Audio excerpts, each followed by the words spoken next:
Lately, I've been feeling overly nostalgic, and that's probably in part because I have been back on Tumblr and blogging like I'm 15 years old again. And also in part because I'm rereading the Hunger Games books, so I'm revisiting these things from my childhood, and that's just gotten me thinking a lot about the old books I used to read and used to love, and then it made me think about the classic YA novels that were coming out when I was a tween and a teen, and then I thought, you know what I haven't done for a long time?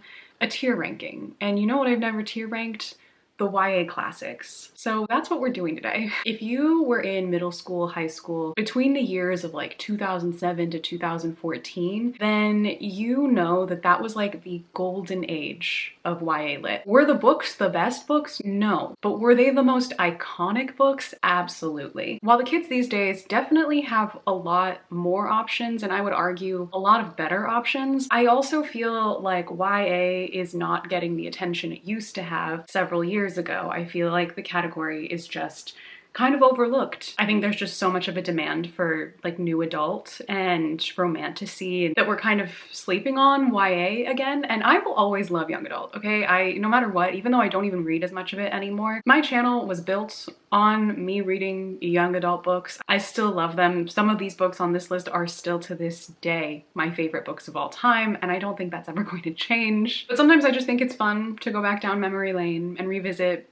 these old childhood favorites and talk about them because some of these books were just so crazy. Before we get into the rest of the ranking, I do want to thank the sponsor for today's video, which is Ritual. It is so hard for me to stay consistent with a vitamin routine and to take my multivitamins daily, but it's become so much easier ever since I started taking Ritual's Essential for Women 18 Plus multivitamin that can help fill nutrient gaps in your diet. Ritual is made traceable, which means that you can know exactly where each of the key ingredients come from because the quality of the ingredients in a multivitamin are very important, and Ritual has all of them traceable so you can always find out where they're from. They're also third-party tested, non-GMO, and gluten-free and vegan. And in a university-led clinical study, there were increases in vitamin D and omega-3 DHA levels over 12 weeks. As someone who struggles specifically with their vitamin D levels, because I've had mine checked and I'm always very low, it's important for me to take a multivitamin that can help me fill in those gaps. And Ritual makes it super easy because everything is just in the capsule.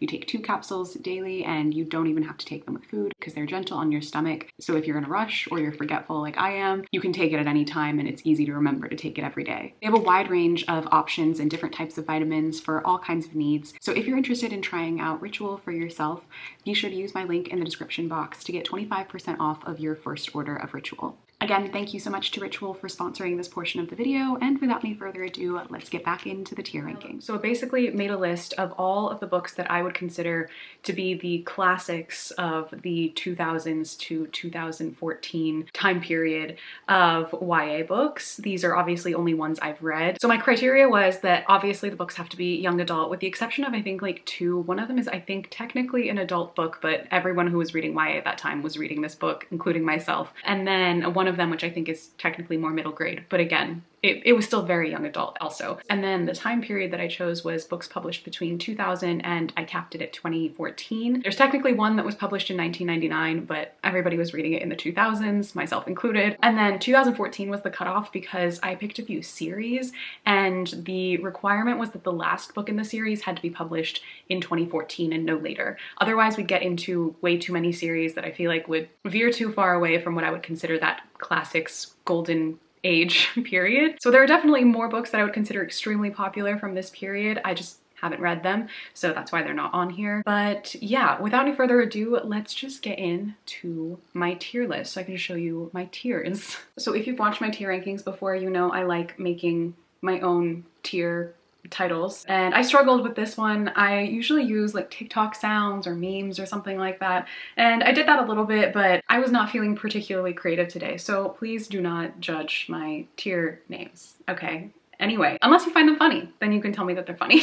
So the first tier, which is the God tier, my favorites, the best ones, is Why I Am the Way I Am. So these books made me who I am today. This is why I am like this. They shaped me, they changed my brain chemistry, they molded me into the person I have become. Next we have Forever Classic, self-explanatory. Every book on this list I believe to be a classic in some capacity, but these are the classics that I think are actually good and worth your time. Next we have Ahead of Its Time. These are books that obviously were popular during their time too, but they were for sure ahead of the curve. Then we have Hell is a Teenage Girl. Well, I think this kind of applies for the whole list.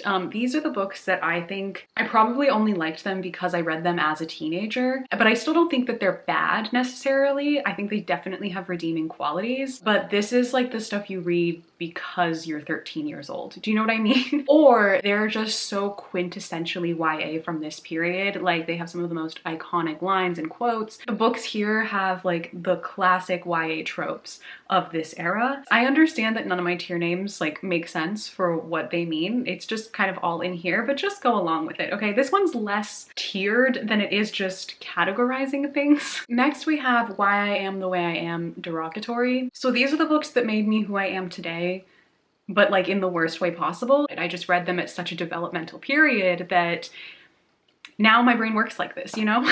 Next we have I'm Switzerland. This, if you don't know, is a reference to a line that Bella Swan says in Eclipse. She says that she's Switzerland and she doesn't want to choose anything. She's neutral. So basically these are books I'm kind of just like neutral about. Like I don't really feel one way or another about them. I don't particularly like them, but I don't hate them either. Then we have Bad Hunger Games dupes. Self-explanatory. There were so many and I read so many of them during this time period.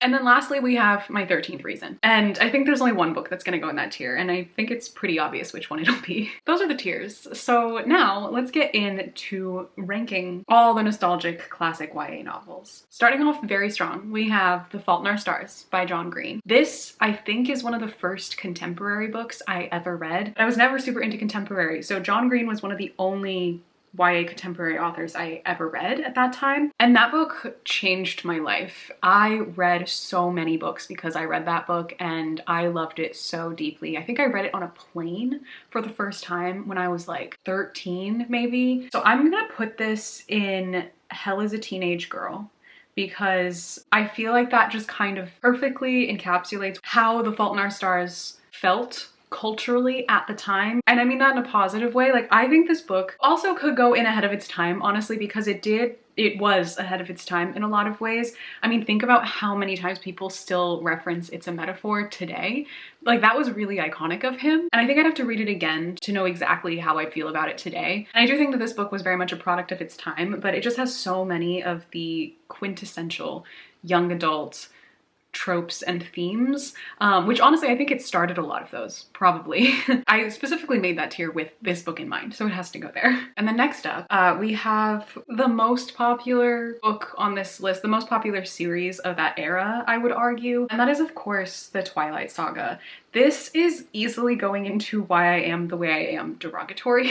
To say that Twilight is the book series that had the most profound impact on me in my childhood would be an understatement. I can't describe what this book series did to me as a child. I literally hate these books now.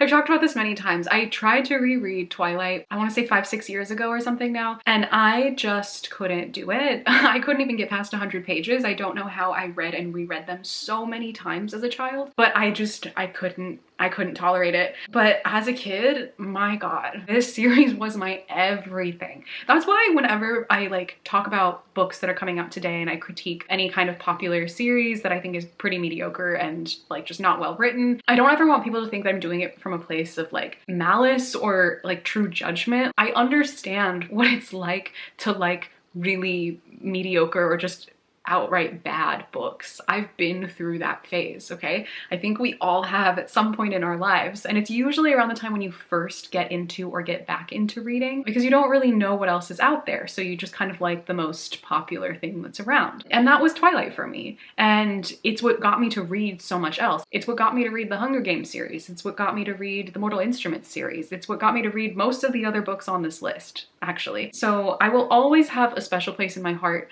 for it because of that, and I'll always have that nostalgic attachment to it for that reason. However, I genuinely think it's terrible. I've also said this many times, but New Moon was easily my favorite one, and that is why in particular this one has to go into Why I Am the Way I Am Derogatory. Like, why was I at 13 years old so utterly obsessed with New Moon and just reading and rereading Bella being so unbelievably depressed and suicidal for like 500 pages, just over and over again. Like, why did I read that so many times? Why was I reading that being like, yes, I understand her pain? Clearly there was a lot else going on. Her sitting around wanting to throw herself off of a cliff because a man left her altered my brain chemistry.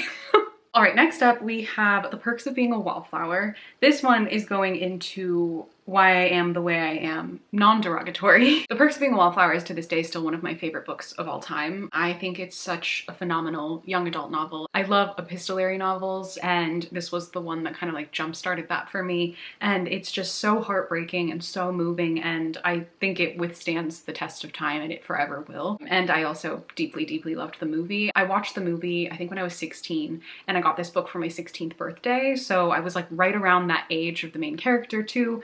So yeah, it was a very life-changing book for me in a lot of ways too. Differently life-changing than Twilight was. I was at least a few years older now and I'd grown out of that phase. But yeah, a fantastic book and I will forever love it. Okay, next up we have Hush Hush.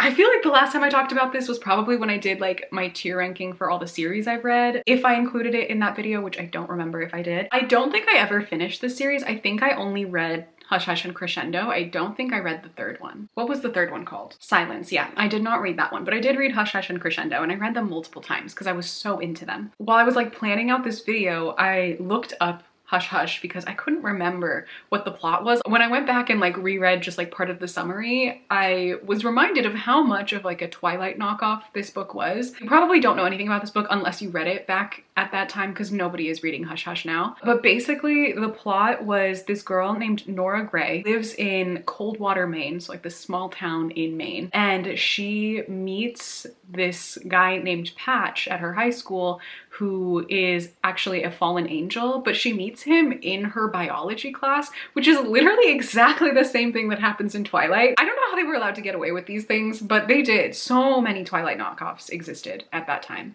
And even though this one wasn't about vampires, it was still so similar. But that's why I liked it so much. But yeah, every once in a while I am kind of tempted to go back and reread Hush Hush.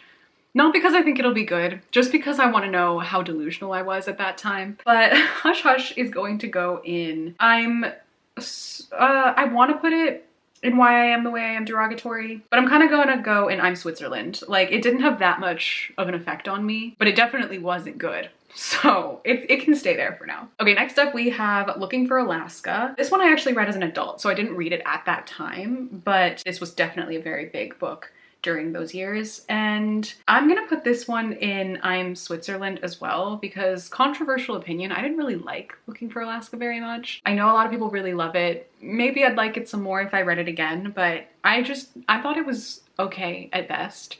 It just wasn't my favorite personally. Next up, we have the Percy Jackson series. This one easily has to go into Forever Classic. For me, this is not gonna be in the top tier just because I don't think I like this series as much as a lot of people do. Like, it definitely was one of my favorites when I was that age, but it's just not the same for me as I think some of the other series on this list. But I still think it's forever a classic. It's a fantastic series. I think it's such a good series for teens and young adults. And even today, it's still probably really fun to read, although I haven't reread it for a long time. Okay, next we have, of course, the one, the only, The Infernal Devices. So next to Twilight, the Mortal Instruments and the Infernal Devices, which the Mortal Instruments is also on here, so actually I'm gonna move that up and we're gonna rank both of these at the same time. But as I was saying, next to Twilight, this series is the one that actually had the biggest impact on my life because I continued to read these to this day. This is the series that got me into fandom. I wasn't into the Twilight fandom, I just really, really loved Twilight, but this is what made me go to book signings. This is what made me like start a blog on Tumblr specifically for the Mortal Instruments. This is what got me into engaging with other people about the media I like. So obviously starting off with the original Mortal Instruments series, listen, I get that this is gonna be controversial, because I too have my problems with the original series, particularly the first 3 books. We know why. We know the passage. Everyone knows it. That was ingrained in my brain at age 13, I think, 12 when I first read this. And I still kept going and I still kept reading this series despite that. And you know what? I'm glad I did, okay? Because I don't think I'd be here today if I hadn't. Absolutely batshit crazy, but I can't deny its influence, okay? We can't deny the influence. So I understand that people are going to find this controversial.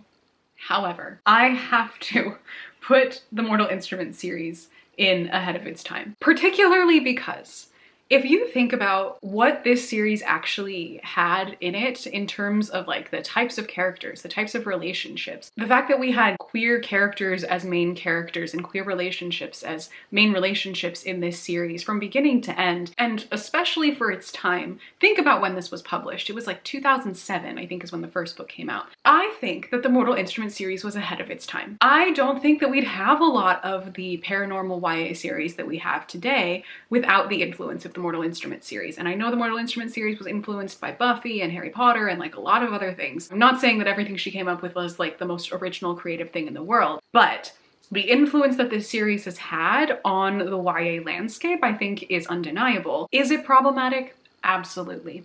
Was it also iconic and ahead of its time? Yes. A failed movie adaptation, a failed TV show adaptation, and the series still stands. I don't think many people can say that. Again, I am not denying any of the problems with this series. I recognize them, I see them. And yet I also can't deny the truth that this series was absolutely ahead of its time. It had characters and relationships that you were not seeing represented in other YA series, especially ones that were this popular. I know other people were writing about these same themes, but they were not getting the attention that this series was getting. So yeah, I can't deny that. I cannot deny its influence. Despite its flaws, she is iconic. Someone on Tumblr actually sent me an ask recently asking if I'd ever consider rereading the series. And I think I have fully decided that I will be doing a Mortal Instruments reread and rereading all of the books in the series and like filming vlogs, I guess, just to like go back and revisit this series because I think it would be fun and kind of crazy leading up to the final series coming out whenever that comes out. So yeah,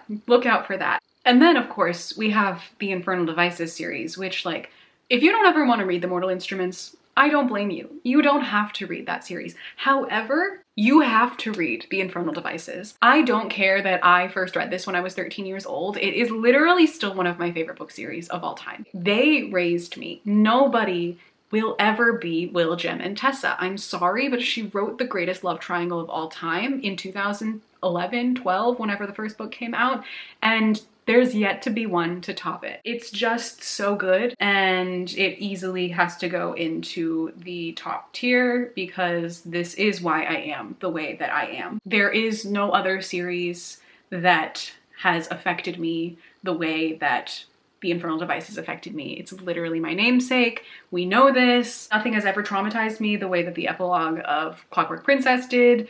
Not even A Little Life, okay? Not even A Little Life had the same effect on me that that epilogue had on me when I was a teen. I think that was when I experienced my first real true love and heartbreak. I don't think I've ever been heartbroken like I have been reading that epilogue. She's an icon, she's a legend, and she is the moment, and she always will be. All right, next we have Marked, which is the first book in the House of Night series. Marked is the only one I've actually read in that series, so I've never read the full series, but I'm including it anyway, partially because literally the day after I made this list, they announced that they're turning the House of Night series into a TV show or something. They're adapting it at some point. I thought that nobody remembered these anymore, but apparently Hollywood really is running out of things to make, so they're going all the way back to adapt this, which is an interesting choice. I don't know where to put Marked because it's been so long since I read it and I did not like it when I read it back then. So I don't want to put it in the bottom tier because I don't remember if I actually think it's that bad. So I'm just gonna put it in Switzerland for now. This was another vampire paranormal type series that was just not very good. It's gonna go there for now. We haven't gone to any of the dystopian books. They're all gonna be like back to back. I did not organize these. This is my own fault. Okay, next up we have Shadow and Bone. Shadow and Bone I am putting in ahead of its time because I believe it to be ahead of its time. I've said this many times, I like the Six of Crows series more than I like the Shadow and Bone series. That is one of my favorite series of all time, but that came out way later, so it's not a part of this original YA golden age. But Shadow and Bone was originally published in, I think, 2012, and the last book came out in 2014. So it was a part of this era, even though I read it after 2015, 2016, I think is when I first read these books. And then a few years ago is when I finally finished the series because I'd never read Ruin and Rising before the TV show came out. And I ended up really, really loving the series as a whole. And I honestly think, like, I know they made a TV show out of it. I know that it's a well-loved series. I know that everyone loves Six of Crows, but I do think that this as a series is underrated. I know everybody hates the ending of Ruin and Rising. I am a part of the people who have the less popular opinion that the epilogue and the ending of that book is actually perfect. I think it was the perfect way to end the series, and I'm really happy with how she ended it. Next up, we have, of course, the one and only The Hunger Games, and this is easily going in the top tier because it is one of my favorite series of all time to this day, and I'm rereading it right now. I won't talk about them too much here because I've talked about them so many times recently. Yeah, life-changing series, a staple of the dystopian genre, not just in young adult, but just in the genre of dystopian in general, and obviously the blueprint for every YA dystopian that came after it, and failed miserably at trying to achieve what it achieved because none of them actually understood the message of the original series. Forever shaped me, forever shaped the way that I look at the world, and it is why I am the way I am. Next up, we have Uglies. This was actually published before The Hunger Games. This came out in 2005, I believe, and The Hunger Games, I think, was first published in 2008. I really loved this series when I first read it. I don't really remember anything about it. No, I have not seen the really bad Netflix adaptation, and no, I don't want to, but I do remember really, really loving this book, and this was one of those series that had a really profound impact on me and really got me into reading. I read them, I think, at least 3 times back then. I used to reread a lot. So yeah, this was one of the ones I reread multiple times. So I think I'm gonna put this in Hell as a Teenage Girl. If I were to reread it, I might move it down if I don't like it as much. But that's one of those ones that I feel like is just such a classic of that time, and one that I liked particularly because I was a teen. Yeah, it's going in there. It feels right next to The Fault in Our Stars. Okay, next up we have the Shatter Me series. This is just the first 3 books, so I'm not counting anything past the original trilogy. I know it continued on, but the 3rd book of that series was published in 2014. So those 3 are the ones that count towards this, and those are the only 3 I've read from this series. I did not like this series personally. I know a lot of people really love it. So this for me is going in I'm Switzerland. I don't hate this series, but I just really don't think it's very good. So it's going to go in that tier for now. I don't even like calling this dystopian because I just don't think it could be considered dystopian because it just feels so hollow as a dystopian series. It's more of a romance than anything else, but yeah, I was just not a fan. Maybe if I'd read them when I was actually like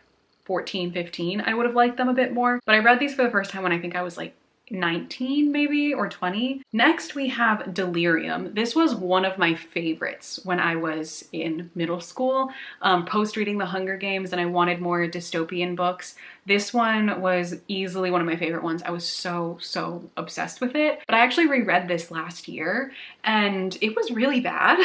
It wasn't as bad as I expected it to be, and it wasn't nearly as bad as some of the other Hunger Games knockoffs, but it still wasn't good. If you haven't read this series, or if you just don't remember, it's basically this dystopian world where love is seen as a disease. So they found like a cure for love. So they cure you by like age 17 or 18, I can't remember. They do some kind of procedure and they cure you of the disease of love. And so the main character obviously is like coming up on her cure date, eventually falls in love with a person, and you know, your typical YA dystopian romance ensues, and then she finds out that, oh no, the government is corrupt and maybe they're all lying to us, and you know, it's exactly what you think it is. And it was okay, but it wasn't good. And the thing about it that I found really weird that I did not remember from the first time reading it, probably just because I didn't pay attention to this as much as a child, and so I just didn't notice it, but there were a lot of like Christian themes in the story, which I found so fascinating. There were just like a lot of biblical references, and also super interesting because that's something that happens in the Divergent series as well, which let's just rank both of these back to back really quick. So Delirium, I'm gonna put in bad Hunger Games dupes, because that's kind of what it is. But I feel like Hush Hush and Marked should be below that. You know what? Hold on.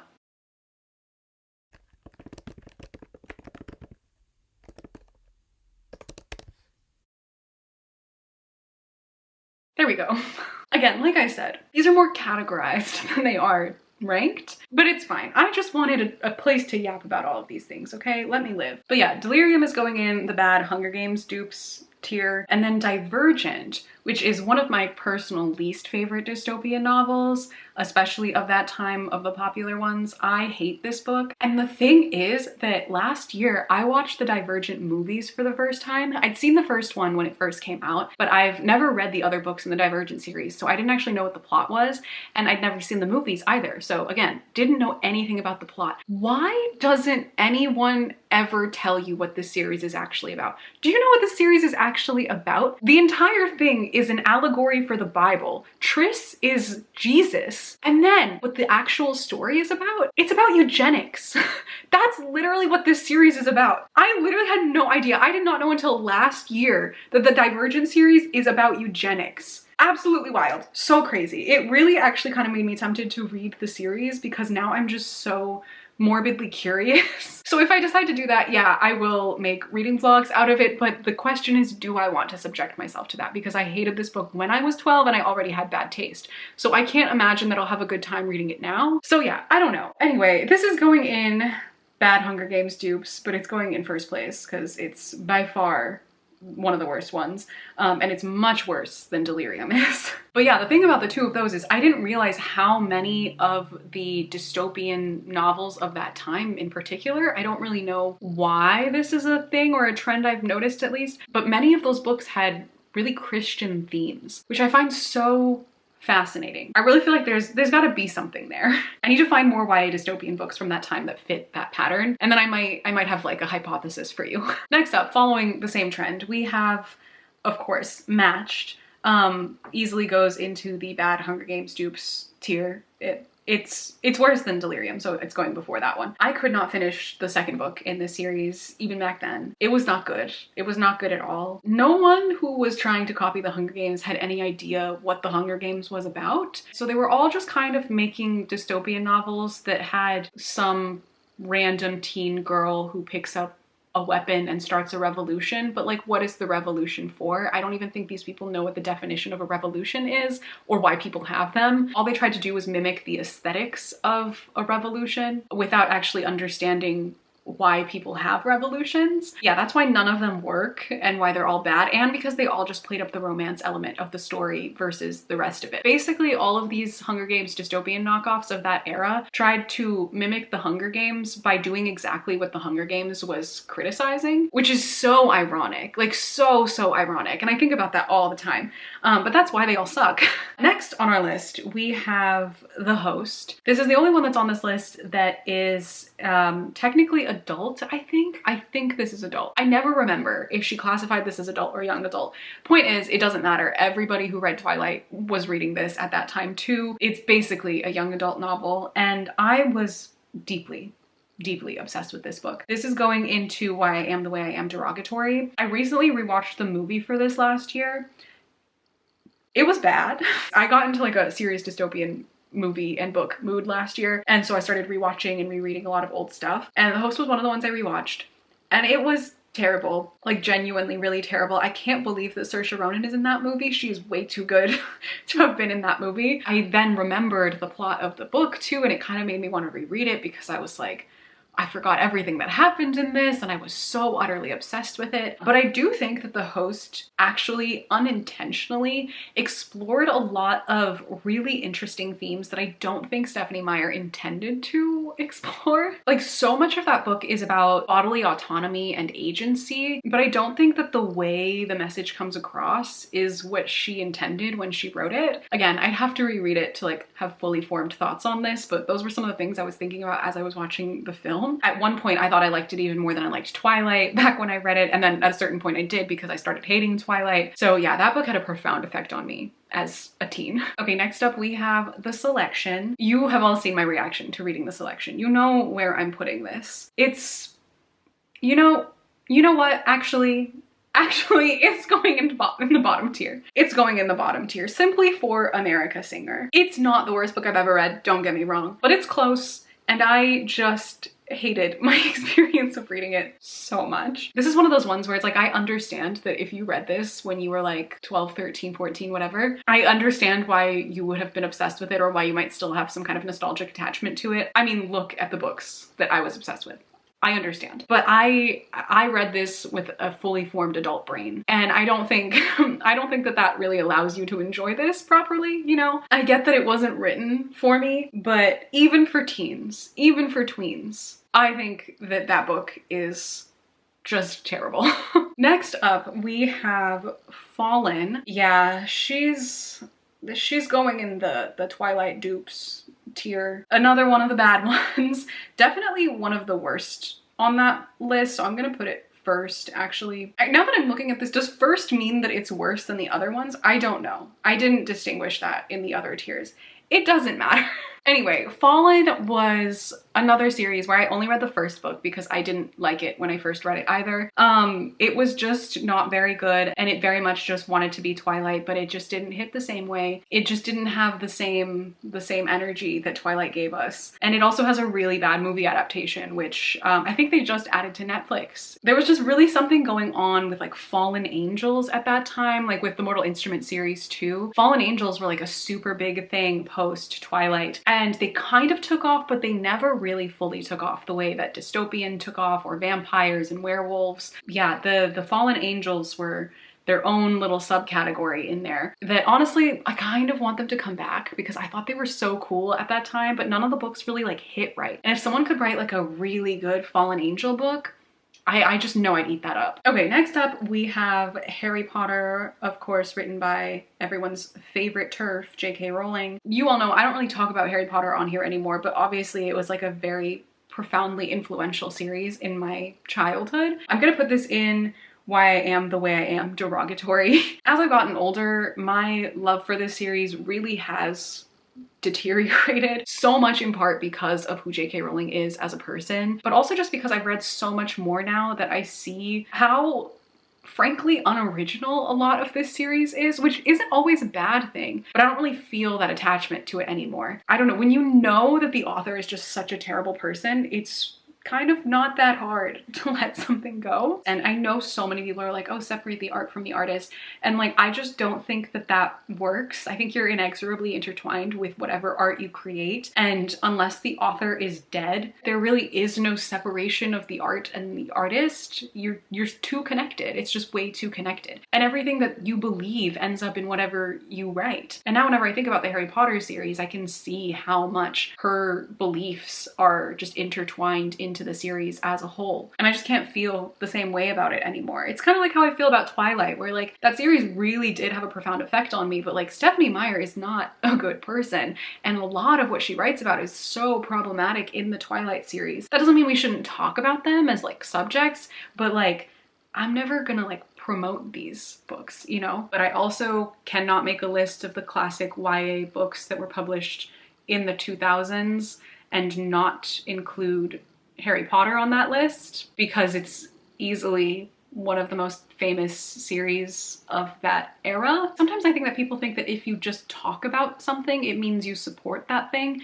And that's just like not true. If the topic comes up, I think we need to have a conversation about it, or if it's relevant, like it should be included in the conversation. Like in this case, like it's relevant, we've got to talk about it. But I'm never not gonna mention that J.K. Rowling's a TERF. I'm gonna mention that anytime Harry Potter comes up because we need to talk about that because it's important to remind people constantly. She actively does harm to the trans community. So yeah, I'm always gonna bring that up if I bring up Harry Potter, but I'm gonna bring up Harry Potter sometimes because it's relevant. You can feel however you want, like I said, but anyway, it's going in that tier. Okay, next up we have the third contemporary novel that I have on this list, because like I said, I did not read many contemporary books, and that is of course 13 Reasons Why, which is easily going in my 13th reason. I made the tier specifically for this book. If you've seen some of my older videos, you know how I feel about 13 Reasons Why. I hated this book. I thought it was terrible. The show is even worse, which, like, wow, props to you for doing that. The TV show is horrific. But yeah, I also hated the book. Not a fan. Okay, next up we have Winter Girls by Laurie Halse Anderson. This is a book that I read in like the peak of my eating disorder recovery. And it's about this girl who has an ED and she's a teenager. There are things about this book that are probably extremely triggering. It's been a while since I've read it, but there are definitely things about it that are probably extremely triggering. But it was that type of thing where it was like, I needed like a really raw, honest depiction, real depiction of like somebody going through something similar to what I was going through. And this book had a profound impact on me. So I didn't read this when I was a teenager. I read this like 6 years ago, something like that. And I really loved it at that time. And I don't know how I feel about it now. I'd have to read it with like my brain today to know for sure. But I'm gonna put this in Hell as a Teenage Girl because that's kind of what that book feels like in general. But yeah, I can't deny how much of an impact this book had on me. So I can't really recommend it because, like, as I said, I was reading it when I was pretty unwell, but it was one of those books that really reminded me of the power of storytelling and how much sometimes we just need to connect with another person in order to understand our own feelings. So yeah, it's going in that tier for now. I have not thought about that book in a really long time. Okay, next up we have Graceling. I love this series. This is going in ahead of its time because it's just so good. I've only read the first 3, but they hold up so well as a fantasy series. I really love the first 2 books in particular. They're some of the most underrated fantasy series of that era, I think, that like were fairly popular at that time, but nobody talks about them anymore and more people need to read Graceling. Okay, then next we have the Summer I Turned Pretty trilogy, which I also didn't read these when I was a teen. I read them when I was a little bit older. I want to say like 6 or 7 years ago now. I'm gonna put this in I'm Switzerland because I think they're okay. I think when I first read them, I kind of liked them because I was surprised by them. I didn't think I would like them at all and I ended up not hating them. So I was like, no, this is pretty good. And I've seen the show, you know, it's a teen drama and I have fun watching it, but it's not very good. And I think that's kind of how I feel about the book series as well. But I think Jenny Han needed to write this in order to write the Lara Jean series because that's really her best work in my opinion. Okay, and then lastly, we have The Darkest Minds. I think I only read the first one of this. I might have read the second one too, but I think I'm gonna put this in I'm Switzerland as well. This was not nearly as bad as the other dystopian Hunger Games knockoffs, but it also wasn't the best either. And I also read it so long ago that I have very little memory of what actually happened in the story or what like the plot is about, but I definitely remember enjoying it much more than the other dystopians. But this is the final tier list. I feel like I made too many tiers this time around because everything is so spread out. But you know what, it's fine.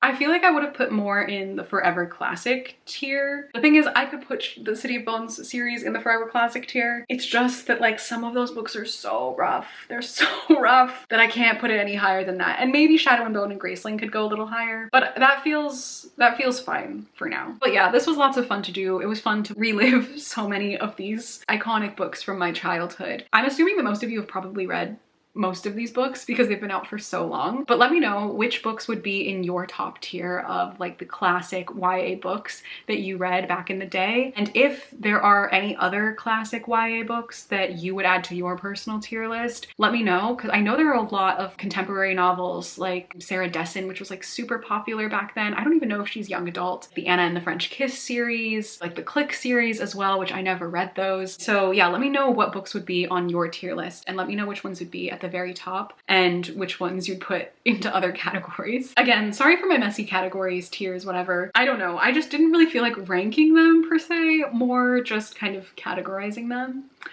So that's what we went with. But that is it for this video. If you would like to follow me on any of my social media, all of my links are in the description box as always. But thank you all so much for watching. I hope you enjoyed and I will see you very soon in my next video. Bye.